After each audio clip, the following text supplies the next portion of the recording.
Hey everyone, it's Divine Readings with a Gypsy, and today I'm doing a VR to Nobody Hears Images of Becoming.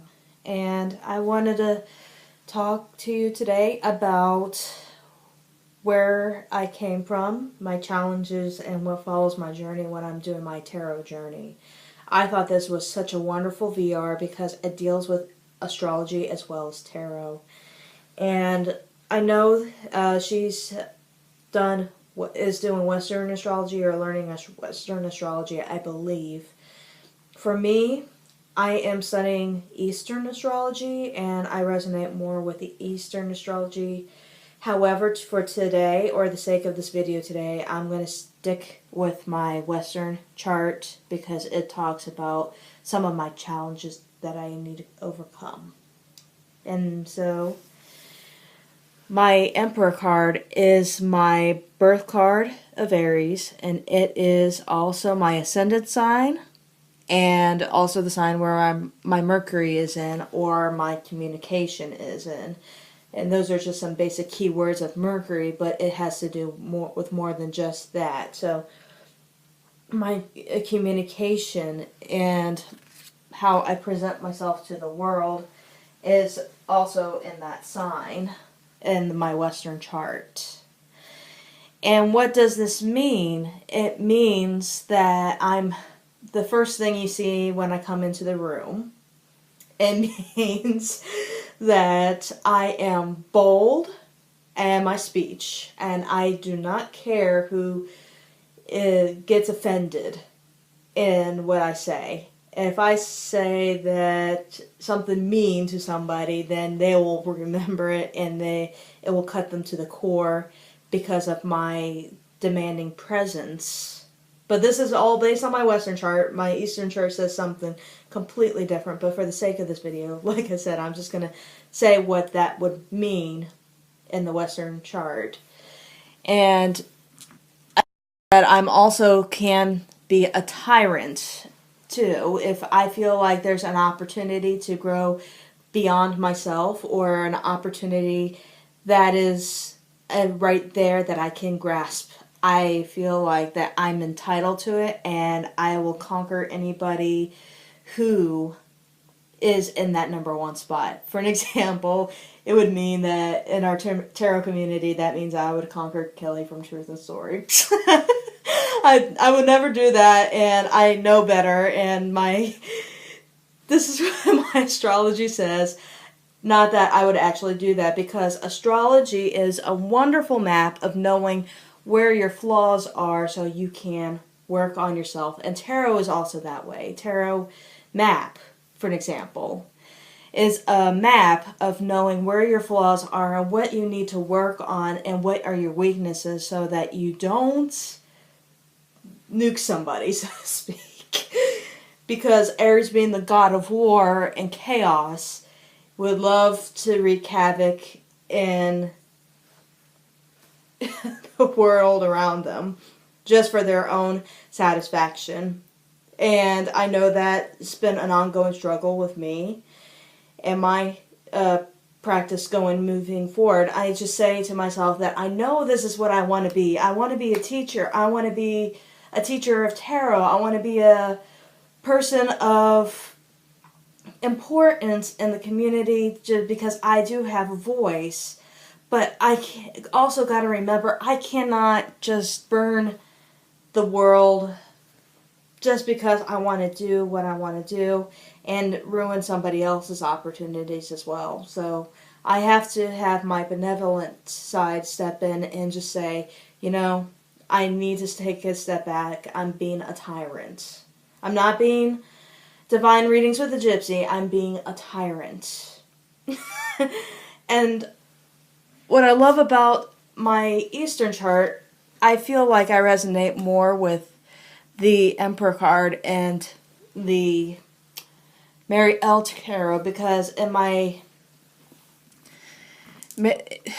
Eastern chart, I am Pisces ascendant and my sun is still in Aries. But it means is that my ascendant side, my image that I project out to the world, is more of a teacher. My philosophies, my soul, my heart, my everything that I do is in the tarot, in of the occult. Everything that I want is right there at my disposal. I just need to balance between my two charts and just know where that happy medium is, that I'm not too passive, but I'm not going to hurt somebody in the process either. And that's where my Four of Wands card comes in, is the challenges and questions in your life. And you can get this card by reading the Phantasmagoria book and getting your blood card or a bloodline card. So my challenges and my questions in life is to be a teacher. Four is being teacher. Four is being structure. Four is of Wands is moving that energy out into the world and expressing it to the world. And that hint of emotion, that hint of light kind of bursts through. And you have a passion for it. You have a thing for that thing. You know what I'm trying to say. A thing for that thing. So, but it also could be my greatest downfall in me being a tyrant, not being the benevolent leader. Not a benevolent leader, and that's what I love about the Mariel Tarot. I see him as like a benevolent leader. Yes, he has the power to destroy nations, but he's rather not takes that power. He rather takes that power into himself and know what needs to be done and what's the appropriate measures. And so, moving on from my sun sign, where I came from, I'm going to bring out the moon and also the card that is my ancestry card in the Phantasmagoria book too. My moon is in Pisces, not Pisces. My moon is in Cancer. So this is my true self, my internal self, my emotional self. In the Eastern astrology, the moon and where your moon is placed is the most important card of the whole chart. It is the essential card and the most important card of the whole entire chart. Whereas in Western, it's the sun card that is the one that's most revered to. But I love the moon in this deck in the Tabula Mundi deck. It's a luxury. It's intuition.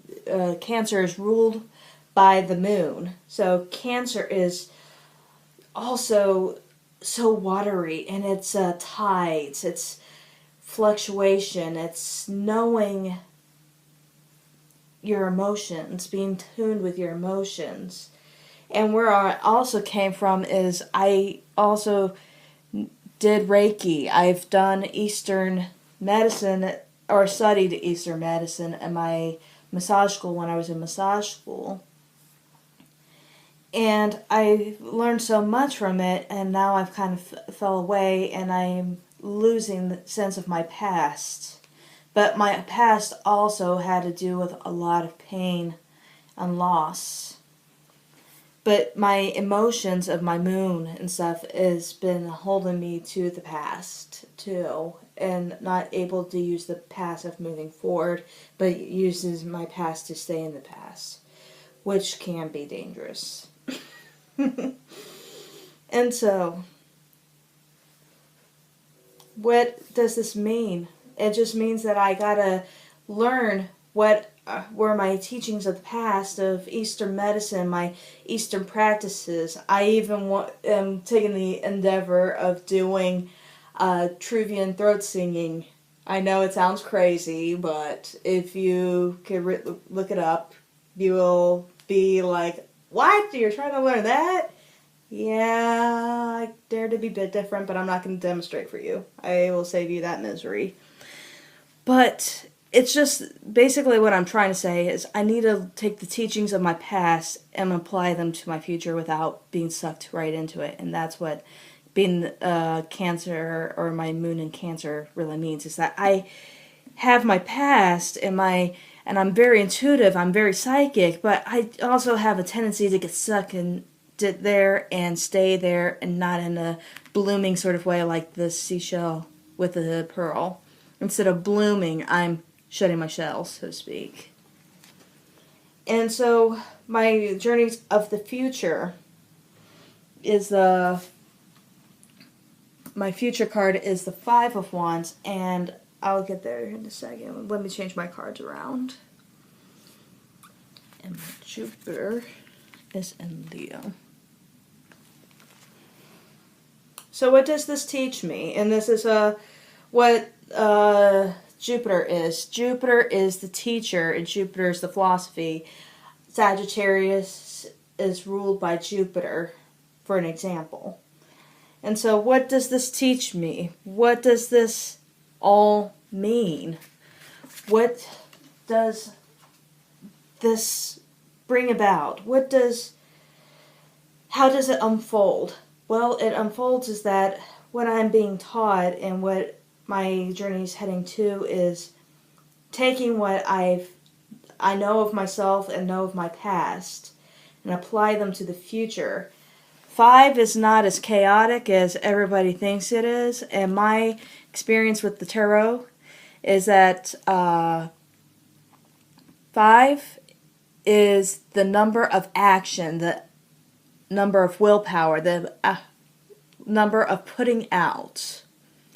It doesn't mean always chaos and destruction, as the tarot loves to depict it as, or conflicts. It can mean conflicts, but it really means is your energy that you're putting out into the world. What are you putting?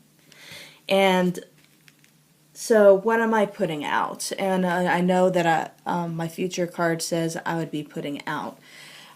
As my future card says that what I'm going to be putting out would be, I'm putting out what I've learned from my past, what I'm been taught, my creativity, my new outlook on the tarot, my things of that nature, but I can't be overruled by my demons. And I know that I could easily be sucked back into my demons and just be completely overrun by them.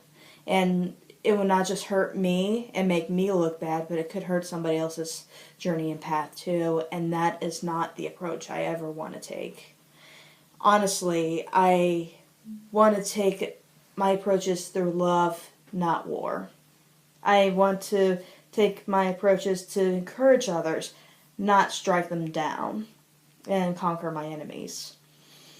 And so my lecture today is of love. What can we do to express our love today? What could I do to express my love today to you all? And what kind of service am I being to you if I am not going? What am I serving you? What am I serving you all today? And that is my ultimate quest, and my question to myself as of right now is, what am I serving? What am I teaching? Am I showing? Am I? And is it to somebody's highest potential, or is it somebody's lowest of the low? And so that's what I want to leave you on today. I hope that I'm bringing of light and not war.